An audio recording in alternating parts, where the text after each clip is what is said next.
Plans. Mr. Adler, how about you? We know, there's a long list of international organizations that lauded the Canadian economy, but the problem is the government's still facing much slower economic growth than it forecast last year. Last year, we were being told 2.7% was predicted in last year's budget, and now it's 1.7%. Isn't there still some room in these circumstances for some sort of stimulus to spur growth while the global economic outlook is still on shaky ground?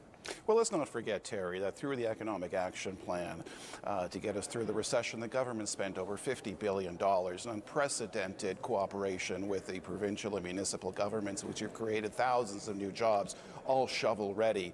Now, I just last week was in my own, just north of my own riding of York Centre in the city of Vaughan, and we initiated the next phase of the Spadina subway, which represents a $679 million investment and 10,000 new jobs to go into the city of Toronto and the city of Vaughan.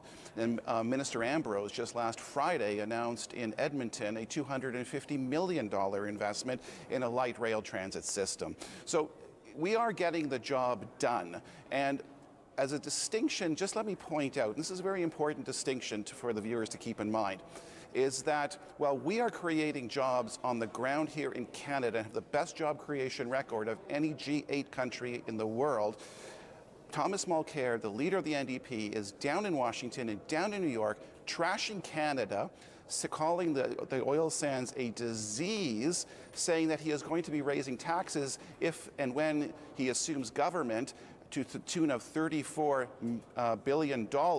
That's on top of the $20 billion in their platform for the carbon tax. And who's going to pay for that?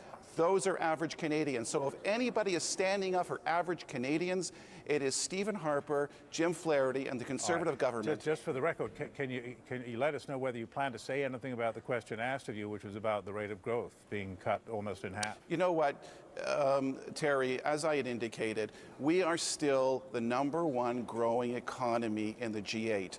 The last quarter of last year, we grew 0.6%. Our job creation in the month of February was 50,000 new jobs. An additional 60,000 people put themselves into the workforce. The president of Cisco Systems, John Chambers, has said Canada is the best place to be doing business. Governor Barnstad of Iowa said he is reluctant to invite companies to invest in Iowa because they're so close to the Canadian border. As soon as they hear about Canada, they're out of Iowa and up to Canada. So we are a model of economic performance in the world, and we have our Prime Minister and Minister of Finance to thank for that, as we are on track to balance our budget in 2015. All right.